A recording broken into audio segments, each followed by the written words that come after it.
Previously on YouTube, I guess. In 1931, it became trapped in ice and was abandoned, nothing could be done. Oh boy, you know flashbacks? Well, I think I'm having a flashback to a video I haven't made yet. Yeah, it's that time again, because today we'll be talking about Franklin's Lost Expedition, an interesting but ultimately really depressing story involving a desk, Queen Victoria, lead poisoning, the White House, shipwreck, and long dead frozen corpses. That guy has not aged well. Before we get into the actual expedition, first we're going to need to define something, that thing being the Northwest Passage. Oh no, wait, sorry, the Canadian Northwest Passage, yeah, that's definitely a name I'm going to use from now on.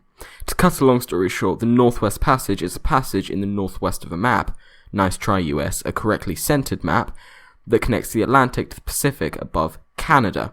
Like the Straits of Gibraltar and Panama and Suez Canals, this passage would circumvent current trade routes with a much quicker one, and as a result would be very valuable to have in existence. That is a very good reason to explore. So, exploration started really kinda quickly in the 1400s, and only accelerated from there as trade and empires grew, bringing us to 1845, when our expedition set sail from the Thames estuary.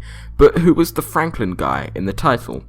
Rear Admiral Sir John Franklin is that guy. Knight, Lieutenant Governor of Tasmania, Officer of the Royal Navy, and Explorer. With that amount of letters behind a name, you know he didn't waste his life. And this expedition to the Arctic, his last, definitely wasn't his first, but that's kind of a story for another time. At this time, he was 59 years old and widely considered unfit for the voyage, but the first choice for a replacement turned it down, and anyway, with only about 300 miles of British-Canadian coast to chart to complete the route, would you stop there? The two ships involved in this expedition are the HMS Erebus and the more appropriately named HMS Terror, with 134 men on board, as well as newly invented steam engines, an actual library of over 1,000 novels, and roughly 3 years of food. It was pretty well prepared as these things go, though the food order was rushed, leading to tins being inadequately sealed, which isn't great. Keep this in mind for later. The Terror and Erebus set sail from Greenhithe, Kent, on the 18th or 19th of May 1845, and sailed to Orkney Islands, then straight to Greenland. Docking at Greenland meant that more food could be taken on and 5 men could be discharged and sent home for illness. This point, in June of July of 1845, marks the last sighting of the 129-strong crew by Europeans. They would never be seen alive by Europeans from this point on.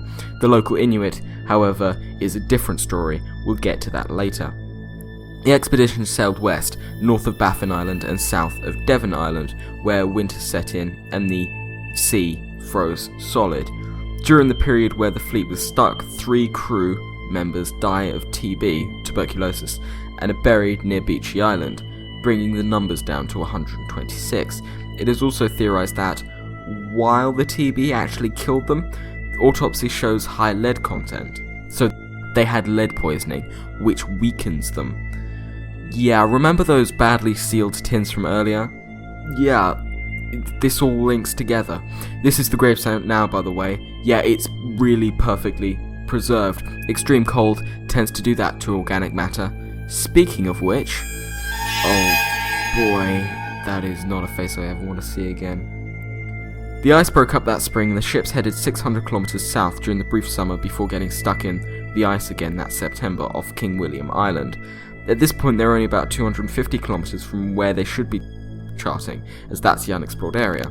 But again, because the ice had frozen, they had to spend the winter of 1846/7 there. More people start dying of TB and pneumonia, and I'm afraid it only really gets more depressing from this point on. The ice that summer didn't melt, and the ships could not move on. They were stranded. To make things worse, on June the 11th, 1847, Sir John Franklin himself dies. The crew left behind by Franklin again winters on board the Terror and Erebus as we enter 1848. By April, things were getting insanely desperate as the crew collectively abandons the fleet to try and personally trek hundreds and hundreds of miles to the nearest known outpost in the area, belonging to the Hudson Bay Company. By now, the crew numbered 106, and made makeshift sleds out of the lifeboats of the fleet, carrying as much as they could.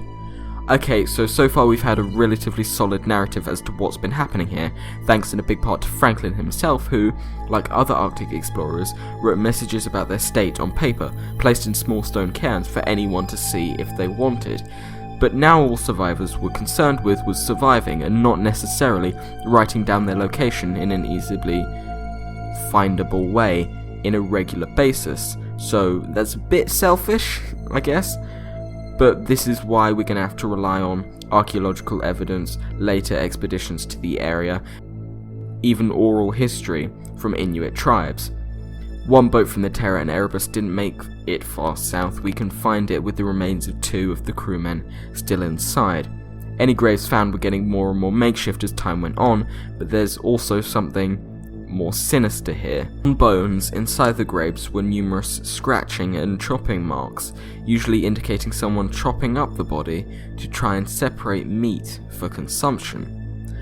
Okay, so in this situation I'm not exactly going to say that's the wrong thing to do. In fact, I kind of support their decision in this extreme scenario. Problem is, the Victorian society that they came from at the time wouldn't have supported that decision, and they were portrayed as heroes, which kind of clashed with these reports of cannibalism in the extreme far north from Inuit peoples. The pattern of 1 or 2 bodies here and there continues as we travel south of King William Island and even to the mainland. Gradually, the remaining survivors were being killed by pneumonia, scurvy, hypothermia, exposure, and starvation, as well as lead poisoning. They seemed to keep together, only later splitting up into 2 or 3 groups, and there are no records for 1849, but in early 1850, 5 years after their departure from England, Inuit locals to the area see about 40 men dragging a lifeboat with supplies. In fact, they soon moved on as they understood they couldn't keep those survivors alive. Fair enough. Other Inuit remember encounters with the white men and the 2 ships stuck in ice for 2 winters before being crushed and sunk. At this point, the main group has splintered into several. One more vivid account details a meeting with the survivors goes as follows. My father, Mangwak, was with the Tetsuquak and Quablut on the seal hunt on the west side of King William's Land, when they heard shouts and discovered 3 white men who stood on the shore waving to them. The white men were very thin, hollow-cheeked, and looked ill. They were dressed in white man's clothes, had no dogs, and were travelling with sledges which they drew themselves. They bought seal meat and blubber, and paid with a knife. There was great joy on both sides at this bargain, and the white men cooked the meat at once with the aid of the blubber, and ate it. Later on, the strangers went along to my father's tent and stayed there the night, before returning to their own little tent, which was not of animal skins, but of something white like snow. That was one of the less depressing accounts. Others tell of tents in the snow filled with corpses. By the end of 1850, all 129 people were dead. Not that the world knew that, of course. The expedition was expected back in 1848 and 1849, and the lack of any information on their fate only made it more intriguing to the Victorian public, newspapers, the government, and now widow of Franklin. Think of it a bit like the Victorian equivalent of MH370.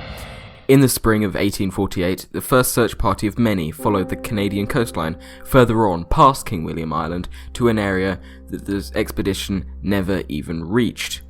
Soon, a £20,000 reward was organised for the location of the lost expedition, equaling £2.4 million now, which is, last time I calculated it, $3.5 million US, although that's probably a different amount because we've left the EU and the pound has dropped loads.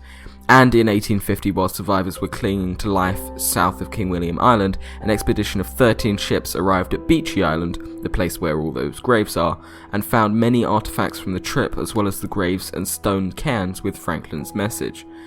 In 1851, an official search for Franklin's expedition arrived in the area, numbering 5 ships: HMS Pioneer, HMS Assistance, HMS Intrepid, HMS North Star, which we won't worry about. For our purposes, it doesn't exist, and of course the one we'll be talking about, HMS Resolute. Unfortunately, like the Terror and Erebus, the first 4 ships got stuck permanently in pack ice. Some of you who know a bit about US history or have seen National Treasure 2 know what's coming next with the HMS Resolute. Only one of those 4 ships stuck in ice was recovered, that being of course the HMS Resolute in 1855 by an American whaling ship. It was returned to England in 1856, and this is where Queen Victoria comes in.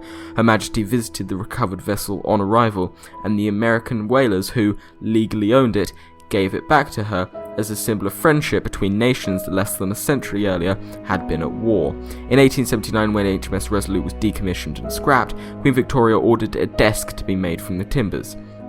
You may not know about this desk, but you sure as hell have seen it, and she had it gifted to President Rutherford B. Hayes. Today, the Resolute desk stands in pride of place in the Oval Office in the White House in Washington, D.C. Yeah, it's that one, the one that's been used by him and him and him. It's that one with the inscriptions and the wood from the search for Franklin. Oh, I love historical curiosities like this. Anyway, I've just wasted a bunch of time talking about a massively tangent irrelevant to the rest of the story, but that really doesn't matter because Resolute desk, yay. Anyway, back to the rather boring search for Franklin. Around 1854 or 1855, overland expeditions reached King William Island and the surrounding area. They soon encountered local Inuit tribes that relayed their encounters with the strange white men to the search party.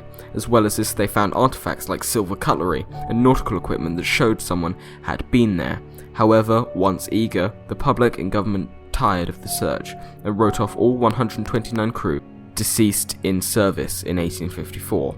I'm going to summarise the next half a century of progress, but slowly, several more explorations uncovered more and more of the evidence of what had happened. More and more bodies and equipment were being found, with some corpses even being shipped home for reburial. The pieces were falling into place, and then we have the archaeological expeditions in the 1980s onward that gather the data and finally finalise the story that I've just told you. And that story brings us to today, where you'd think everything would be sorted and this would be the end of the video, but not quite. In September of 2014, a Canadian team found a ship submerged 11 meters under the ice, preserved spectacularly south of King William Island. After 164 years, the Erebus has been found. So that's the story of Franklin's lost expedition of the Terror and Erebus. Thank you for listening. I hope you like this. I've had a cold for the past few days and possibly a chest infection as well, so it's taken a while to make this one and get the narration tip top. Hope you enjoy.